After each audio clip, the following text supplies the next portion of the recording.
Entonces vamos ahora al Evangelio de Lucas, capítulo 7 del Evangelio de Lucas y versículo 36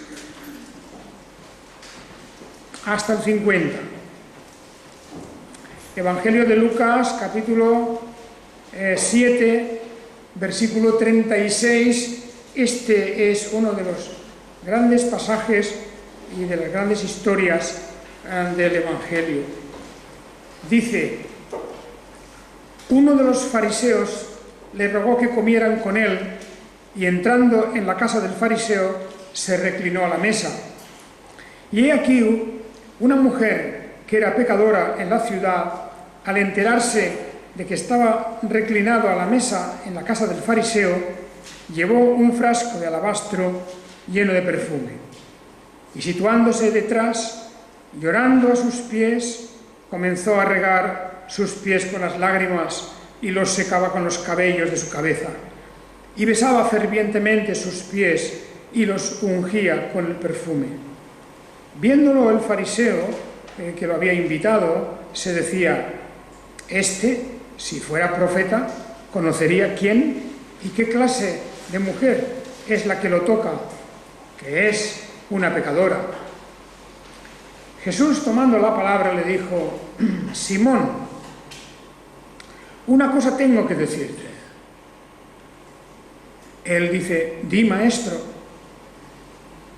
Cierto acreedor tenía 2 deudores, el uno debía 500 denarios y el otro 50. No teniendo ellos con qué pagar, perdonó a ambos.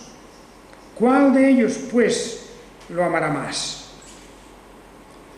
Respondiendo Simón dijo: pienso que a quien perdonó más. Él le dijo: rectamente has juzgado. Y vuelto hacia la mujer, dijo a Simón: ¿ves a esta mujer? Entré en tu casa y no me diste agua para mis pies, pero ésta ha regado mis pies con las lágrimas y los ha secado con sus cabellos. No me diste beso, pero ésta, desde que entré, no ha cesado de besar mis pies. No ungiste mi cabeza con aceite, pero ésta ungió con perfume mis pies. Por lo cual te digo que sus muchos pecados han sido perdonados, porque mucho amó. Pero al que poco le es perdonado, poco ama. Y a ella dijo: tus pecados han sido perdonados. Y los que estaban reclinados con él a la mesa comenzaron a decir entre sí: ¿quién es este que también perdona pecados? Pero él dijo a la mujer: ve en paz, tu fe te ha salvado. Amén. El Señor añada pues la bendición a su santa palabra. Y vamos enseguida pues a comentar este pasaje. ¿Me permitís un momento?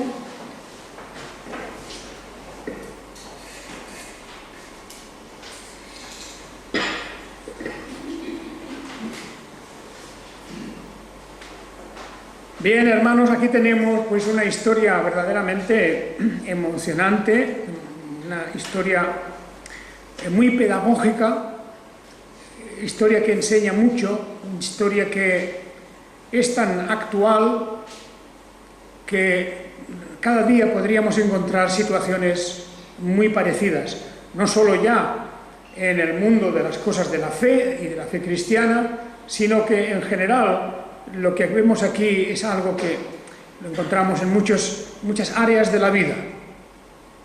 Y ciertamente que conviene que nos fijemos en algunos detalles de esta historia. Primero, la del fariseo, los personajes que entran aquí, como este hombre, se llamaba Simón. No es un fariseo de la misma clase, si queréis permitir esa palabra, del mismo talante, de la misma actitud que el que encontramos en el Evangelio de San Juan, capítulo 3, Nicodemo. en el Evangelio de San Juan aparece un fariseo llamado Nicodemo, ¿os acordáis de él?, que tenía un interés genuino, verdadero, de conocer a Jesús, de hacerle unas preguntas y también reconociendo que Jesús verdaderamente era un gran maestro y tal vez algo más. Y por eso Nicodemo, en el Evangelio de San Juan, aunque él estaba cerca del conocimiento de la verdad, le faltaban ciertamente una serie de pasos todavía, pero su relación con Jesús, su actitud, es una actitud que vemos como muy positiva. Va allí porque necesita explicaciones, quiere enseñanza, quiere buscar algo que llene el vacío que tiene en su alma. Bien, y Jesús allí le respondió diciendo que era necesario nacer de nuevo. Tenía que producirse esa gran experiencia espiritual que Dios, el Espíritu Santo, provoca en nosotros, que es el nuevo nacimiento. Pero el fariseo que tenemos aquí, en el capítulo 7, este fariseo del capítulo 7 de Lucas, es distinto, es otra clase de fariseo, siendo el mismo grupo, la misma secta, siendo exactamente lo mismo. Sin embargo, vemos una diferencia muy clara. Y es que lo invitó a comer, pero no es lo mismo que cuando Nicodemo fue de noche a visitar a Jesús, preocupado porque no quería que lo vieran, pero porque tenía muchas preguntas. Pero este fariseo que invita a comer a Jesús, por lo que vemos luego en el curso de la conversación y de toda esta escena, tenía una serie de curiosidades, pero no tenía una actitud amable o positiva respecto al Señor Jesucristo. Eso lo vemos enseguida en los pensamientos que tuvo cuando vio que aquella mujer se acerca a él llorando, regando los pies de Jesús, porque él pensó, diciendo, si este fuera un profeta, conocería quién y qué clase de mujer es la que le toca, que es una pecadora. De manera que, para empezar, en ese versículo 39, vemos que este fariseo tiene, obviamente, una actitud más bien negativa, de duda, no solo de duda, sino casi de certeza de que no es un profeta, porque dice, no se da cuenta de quién está tocándolo. Y el hecho de invitarlo a comer, no entendamos que es un gesto de una gran amistad tampoco, sino un poco como para decir, vamos a ver si este es lo que dicen que es, o simplemente es un hablador más. Y eso es el motivo de su invitación. Así que, estando ya reclinados en esos reclinatorios que tenían, no se sentaba la gente como nosotros alrededor de la mesa, sino reclinados, en casa del fariseo, pues entró una mujer. Por cierto, el nombre no lo dice, y no es María Magdalena tampoco, que no se la identifica en este pasaje de ninguna manera, y aunque hay escenas parecidas en los otros evangelios, no es María Magdalena, que por cierto, luego muy pronto, en el siguiente capítulo 8, aparece ya Jesús con discípulos suyos, los 12, más algunas mujeres que habían sido sanadas de espíritus malignos y de enfermedades. María, aquí en esta versión pone Miriam, María, la que llamaban Magdalena, de la cual habían salido 7 demonios. Esta María Magdalena no es esta mujer pecadora, pero lo digo porque en una cierta fantasía popular y interpretaciones que hay a veces de estos pasajes, muchos piensan que este caso se refería a la mujer que entró a la casa del fariseo de Simón, era María Magdalena. No era María Magdalena. Era una mujer anónima, que no sabemos, conocida en el lugar, y que, como vemos, entra en la casa. Era frecuente las casas estaban abiertas, las puertas siempre abiertas, se podía ver desde la calle, y aquella mujer entró. Y no hacía falta pedir ni permiso ni tener invitación, simplemente entró en la casa porque vio a Jesús y se acercó a él. Y como hemos leído, toda esa historia es bien conocida, un frasco de alabastro lleno de perfume. Ciertamente algo caro, algo que tenía un valor bastante grande. Y fue con ello. Y se puso detrás del Señor Jesús, y llorando a sus pies, y comenzó a regarlos, mientras también los secaba luego con sus cabellos, besando sus pies y ungiéndolos con el perfume que llevaba. Bien, es una escena maravillosa, realmente emotiva, y que ha dado lugar a tantos comentarios, y hasta en el arte mismo, en la escultura y en la pintura, esta escena de la mujer pecadora que está llorando a los pies de Jesús. Cuando se dice que era una mujer pecadora, no se identifica tampoco qué clase de pecado.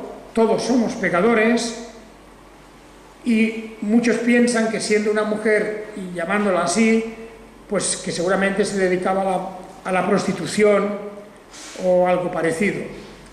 Pues puede ser, indudablemente podría ser eso, y casi todos los comentaristas van por ese lado, pero no necesariamente. Pensemos que, por ejemplo, a los publicanos también eran considerados pecadores, y se les llama pecadores. Los publicanos eran judíos que simplemente recaudaban los tributos, eran gente que estaba recaudando tributos.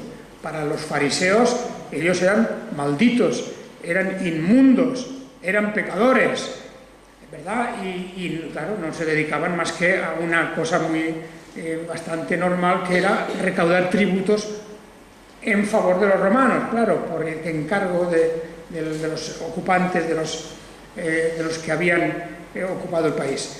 De manera que queda un poco en el aire. Es muy posible que sí, que fuera una prostituta, la que estaba allí, conocida por lo tanto por gente del pueblo, de la ciudad, y no importa en realidad qué clase de pecado, porque vamos a decir que hay ciertos pecados que tienen mucha resonancia social, y otros que no la tienen. Pero claro, la ley de Dios es la que nos dice qué cosa es pecado y qué cosa no es pecado.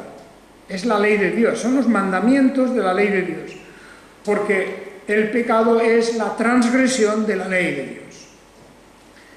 De manera que, desde el punto de vista de la ley de Dios, tan pecado es el adulterio, si es que aquí lo había, o la prostitución, que no está directamente mencionada, por cierto, entre los 10 mandamientos, ni el hecho propiamente de lo que es la fornicación. Eso son derivaciones de una conducta sexual irregular, podríamos decir. Porque en la Biblia lo que está condenado en los 10 mandamientos es el adulterio. Es el adulterio. Pero no esto otro. Propiamente, desde un punto de vista, digamos, literal, de lo que dicen los 10 mandamientos. Y repito, que tan pecado sería el adulterio u otras conductas irregulares sexuales, como levantar falso testimonio sobre una persona, como transgredir el día de reposo, no hacer caso del día de reposo, como pues tener algún ídolo de alguna clase, ídolo de madera o ídolo de carne y hueso, y así cualquier cosa de estas igualmente son pecados. De manera que hemos de atenernos a los mandamientos. Claro que esos mandamientos necesitan una explicación, una ampliación, y por lo tanto pues podemos decir que seguramente esta mujer era una prostituta que estaba en la ciudad y que pues se dedicaba a esa actividad. Por cierto que no todos los comentaristas están de acuerdo con eso, pero en fin, es una cuestión secundaria, no vamos más allá. Ella tenía una conciencia de pecado, eso es lo que importa. Lo mismo si es un ladrón, que si es un adúltero, que si es un idólatra, que si es un embustero. Cualquiera de esas formas, todas constituyen pecado y todas tienen exactamente el mismo castigo.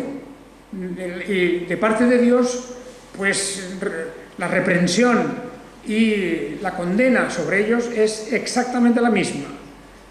Así que no hace falta que le demos más vueltas a qué es lo que hacía o a qué se dedicaba esta mujer. Era pecadora, como también los publicanos eran pecadores.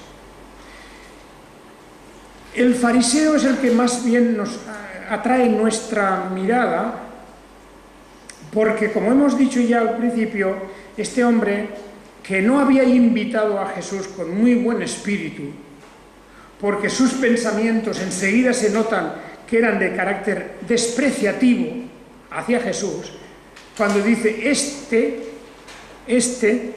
si fuera profeta, conocería quién y qué clase de mujer es la que lo toca, que es una pecadora. De manera que el pensamiento, eso internamente, eso lo estaba pensando él, sin darse cuenta que Jesús podía perfectamente leer sus pensamientos, se dio cuenta enseguida. De manera que entonces, después de haber dicho el fariseo, Jesús tomó la palabra y le dice, tengo que decirte una cosa, Simón, pues di, maestro. Y entonces le explica esa historia tan bonita que todos conocemos, la historia de los dos deudores, un acreedor y dos deudores. El acreedor seguramente sería un prestamista que había prestado dinero, seguramente, pues como una cosa muy frecuente en Israel, personas que se dedicaban al negocio de prestar dinero con intereses, y había dejado dos cantidades muy diferentes a dos personas distintas. Una de 500 denarios y la otra de 50 denarios. El denario era el sueldo de un día, lo que cobraba un jornalero por su trabajo un día. De manera que uno tenía una deuda equivalente a 50 días de trabajo y el otro a 500 días de trabajo. El sueldo de 500 días. Naturalmente, si pagaba lo que ganaba cada día, pues si lo pagaba todo, si pagaba un denario cada día, primero no tendría nada para vivir y segundo iba a tardar pues nada menos que 500 días, un año y pico. El otro, en un mes y medio, un poco más, casi 2 meses, podría resolver su deuda. Pero el caso es que no tenían con qué pagar, no podían pagar. Estaban en un círculo vicioso, solo ganaban un denario al día y no podían prescindir. Seguramente tenían familia, casi no podían desprenderse de nada. Y entonces esta es una historia, eso es una especie de historia que el Señor Jesús fabrica en ese momento para hablarles de esta cuestión, del tema principal de la mujer que había venido llorando y con aquel perfume y todo esto.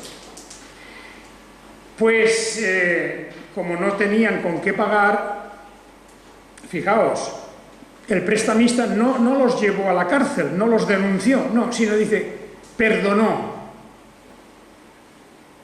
El prestamista perdonó a los dos. Bueno, pues un hombre generoso que decide perdonar a los dos, 500 denarios a uno, 50 denarios al otro. Y la pregunta que hace Jesús es, ¿cuál de ellos pues lo amará más. ¿Cuál de ellos amará más al prestamista, al que les había prestado el dinero? Y entonces Simón, con su lógica, como todos nosotros, pues dice, pues pienso que aquel a quien perdonó más. Y él le dijo, pues, aciertas, rectamente lo has juzgado, has dado en el clavo. El que más le debía, más agradecido estaba. Y el que menos, pues en proporción, le estaba un poco menos agradecido. Y entonces Jesús aplica esa historia tan sencilla, tan pedagógica, ¿verdad? Y le dice, mira, cuando yo he entrado en tu casa, pues tú no me diste ni agua para lavarme los pies. Eso era común y corriente en Israel, de andar por las calles del polvo, cuando se entraba en la casa, pues allí una jofaina para poner los pies y poderse refrescar un poco, limpiar del polvo y luego con una toalla para secarlos. Bueno, tú no has hecho eso, que era normal, que era una cosa normal a los invitados. Fijaos que lo había sentado a Jesús a la mesa y lo había sentado tal como venía de la calle y ya estaba. Y sin embargo, la mujer, dice, cuando ella ha entrado, ella me ha regado los pies con las lágrimas y los ha secado con sus cabellos. Tú no me has dado un beso. Esa costumbre que nosotros tenemos ahora, no tanto aquí entre hombre y hombre, pero sí de dar un beso en la mejilla, pues eso era en Israel normal. Se saludaban así, no dándose la mano como nosotros, sino con un beso en las mejillas. Tú no me has besado, no me has dado ese beso de paz, beso de amistad, no me lo has dado. Sin embargo, esta, desde que entré, no ha cesado de besar mis pies. Y tú no ungiste mi cabeza con aceite, pero esta ungió con perfume mis pies. El aceite era un aceite, pues, que le ponían unas hierbas aromáticas, un poquito pues, cosas como el romero, el espliego, cualquiera así, un aceite un poquito perfumado con hierbas naturales, y eso se le ponía un poco de aceite en la cabeza a la persona. Era pues un símbolo en Israel de amistad y de reconocimiento de la persona. Pero él dice, no lo has hecho, no has hecho nada de esto. Ella, sin embargo, ha traído un perfume, un frasco de alabastro de perfume. Eso era algo ya mucho más caro, era algo mucho mejor. Y dice, y ella me ha ungido los pies con perfumes. Y entonces la conclusión que vemos todo, porque la historia es tan lógica, es tan sencilla, que no nos cuesta nada a nosotros darnos cuenta enseguida de su enseñanza. Naturalmente, el fariseo representa a la persona que debía los 50 denarios. Pero seguramente ni aun eso, porque los fariseos tenían una idea de sí mismos tan perfecta, tan cumplida, que no pensaban nunca en el pecado, en sus pecados. Se ofendían si alguien hablaba de sus pecados. Y ese es un rasgo común a tantas y tantas personas de tipo religioso. La justicia propia, el sentirse rectos de tal manera que no tienen que dar cuenta a nadie y no tienen conciencia de pecado, que eso es lo peor, porque lo peor que le puede pasar a una persona es el no tener conciencia de pecado. Cuando alguien deambula por esta vida, transcurre su vida de tal manera que no llega nunca a pensar seriamente en las consecuencias de su pecado, es más, no tiene remordimientos. Su conciencia, dice la Biblia, es como si estuviera quemada, cauterizada. Es conciencias casi como congeladas. No hay reacción. Y eso, naturalmente, significa que como una persona de esas características nunca piensa en sus propios pecados, siempre está pensando en los pecados de los demás. Y ve faltas en todos los demás. Ese es el carácter típico del fariseo. Esa era precisamente la cuestión que Jesús estaba aquí condenando. Fijaos que si lo mirásemos en lo externo, desde el punto de vista de lo que hay por fuera, lo que se ve por fuera, pues claro, el fariseo llevaba las de ganar, porque igual que el apóstol Pablo nos dice, porque también él era fariseo, nos dice que era irreprensible en todo lo que refiere a la ley, irreprensible en todo. Nadie le podía reprender, nadie le podía acusar, nadie, claro, excepto Dios, pero eso no lo pensaba él. Cuando se dice de una persona que es irreprensible, por ejemplo, al hablar de los pastores se dice que han de ser irreprensibles. ¿Qué quiere decir? Que son ángeles, que no tienen ni el pecado original. No, por favor, que va. Quiere decir que nadie de la congregación puede tener acusaciones serias y graves contra esa persona, porque si alguien de la congregación tiene acusaciones graves y serias contra el pastor, y son verdaderas, ese no puede ser pastor, no puede ser pastor, porque el pastor ha de ser irreprensible delante de la congregación, ante la congregación. Pero delante de Dios, ¿quién es perfecto? ¿Quién es perfecto delante de Dios?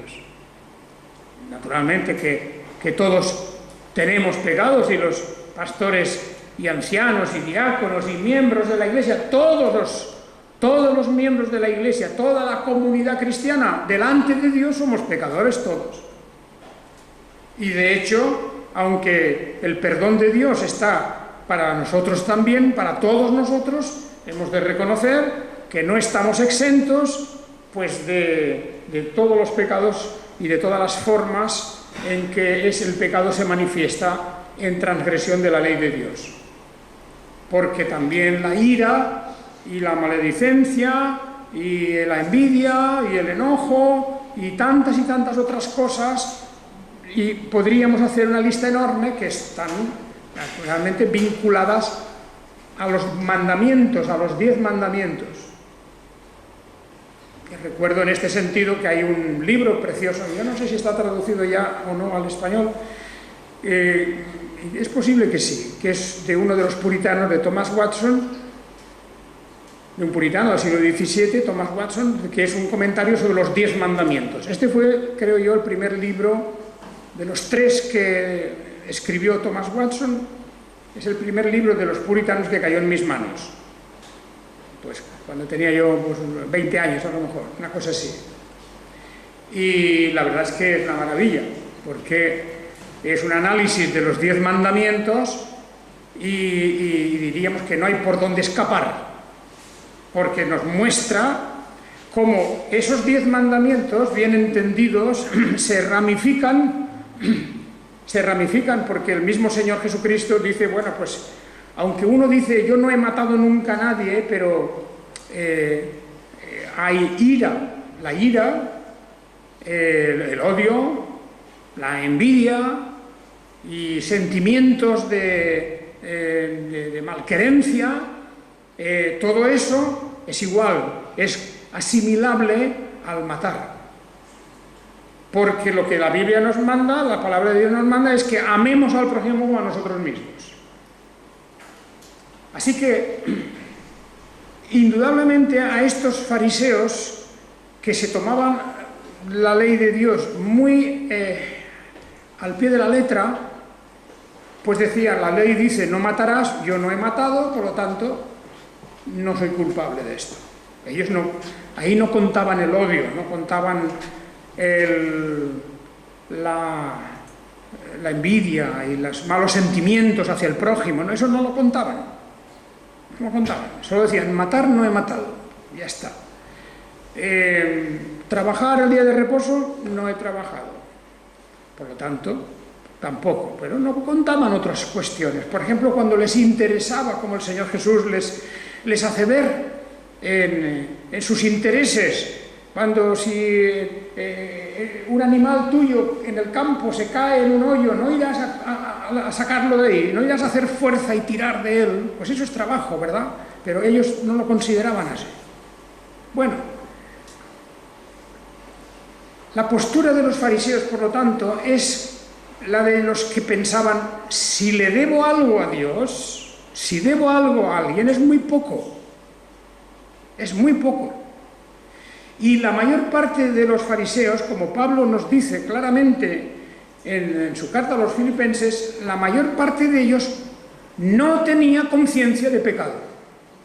Y lo peor que le puede ocurrir a una persona es no tener conciencia de pecado. Es de la persona que está tan grave, que se está muriendo y no quiere hacer nada porque piensa que no se está muriendo. No quiere reconocer el daño, el mal que tiene. Y en este aspecto yo creo que lo peor que nos puede pasar a nosotros, a todos, y al cristiano también, porque estamos dentro de algo que es el hecho religioso. Y dentro del hecho religioso, lo primero que se requiere para un cristiano es la conciencia de pecador. Porque si no valoraremos nunca la obra del Redentor, nunca valoraremos el perdón de Dios. Y más bien tendremos siempre una actitud crítica hacia los demás. Yo no soy como esta. El pensamiento del fariseo en este momento, en aquel, era: si este fuera un profeta, sabría quién es esta mujer que la está tocando. Y también sabría lo justo que soy yo.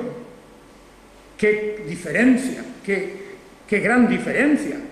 Esa mujerzuela y yo, hombre recto, que guardo el día de reposo, que no mato, que no tengo ídolos, que solamente adoro al Dios del cielo, que honro a padre y madre, menos algunas veces que en algunas cosas que nos hemos inventado los fariseos, porque si alguna cosa la valoramos mucho, la apreciamos mucho y no se la queremos dar a un padre o a una madre necesitados, decimos esto es sagrado y esto se queda aquí, no se lo doy, aunque lo necesiten.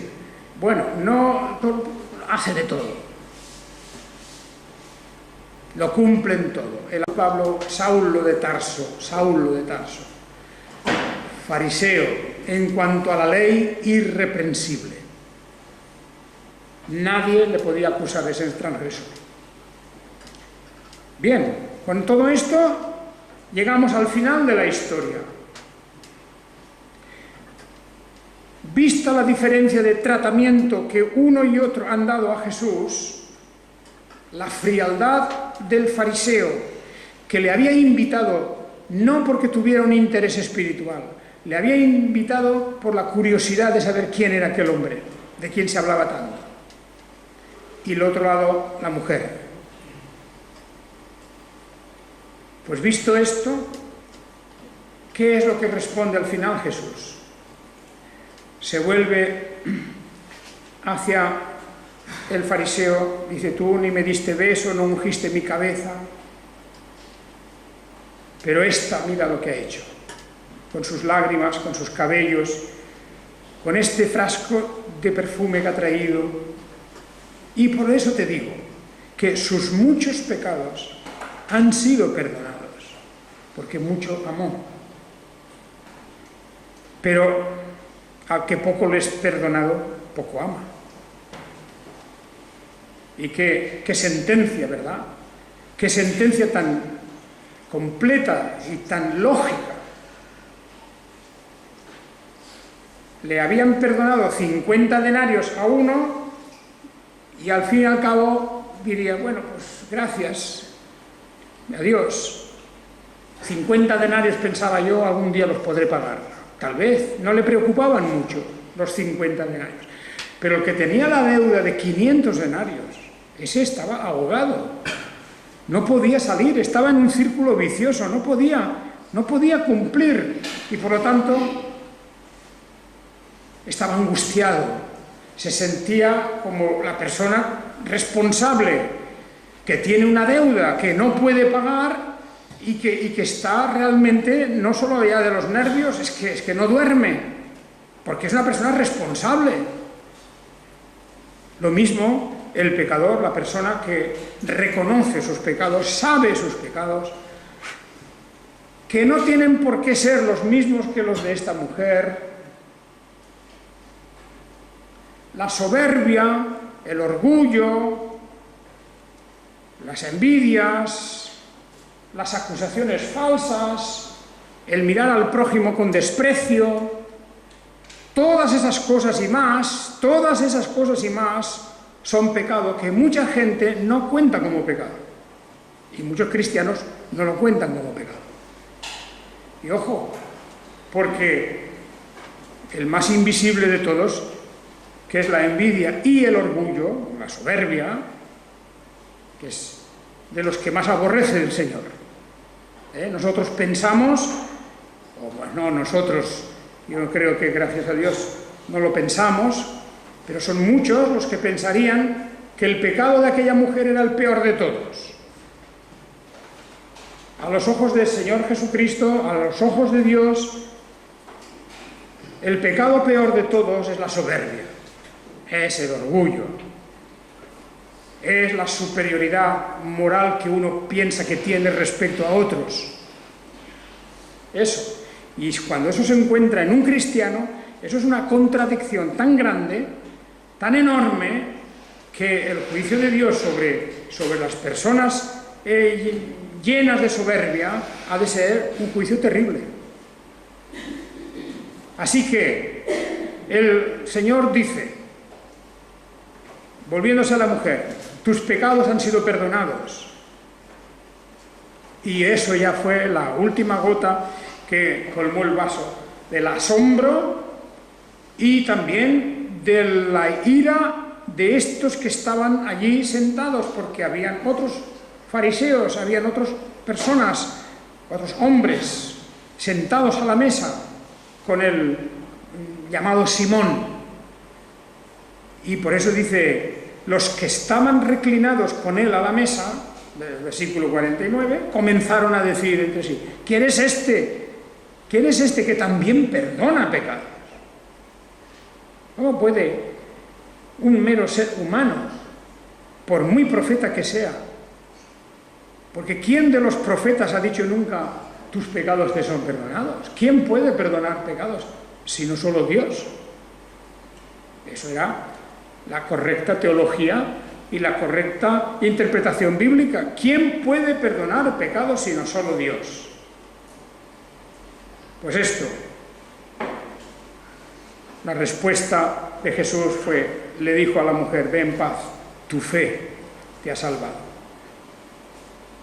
Muy bonita expresión, la fe, claro, es un ejemplo más de los que hemos visto días atrás, de personas que movidas por la fe, y la fe que es el don de Dios, y la fe que nos mueve a la acción, la fe que nos empuja a hacer algo, la fe como en los casos que hemos visto con aquel siervo del centurión, el centurión mismo, como aquel caso de la compasión del Señor, la viuda de Naín y todos esos casos, pero sobre todo aquí, en este caso, la fe de la mujer, en que no era para una curación, no era para una curación suya física, no era una persona ciega, no era una persona leprosa, era el mal espiritual que ella sentía, el dolor de su conciencia, el ver cómo había ido su vida,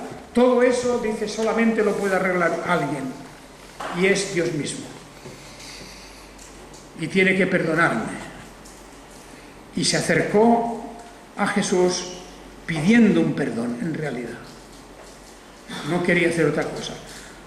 Llorando, doliéndose de sus pecados, llorándose de lo que había sido su vida, llorando de todo lo que podía haber hecho a otras personas mal. Todo eso lo estaba volcando en sus lágrimas, sin más palabras, porque el Señor conoce el corazón de las personas y no hace falta que le digamos en palabras lo que sentimos. Y ese es el perdón de Dios. Sin palabras, no hace falta la confesión al sacerdote, no hace falta nada más que llorar nuestros pecados. Y el perdón del Señor. ¿Quién puede perdonar los pecados? Más que Dios. Tú, Señor, eres perdonador.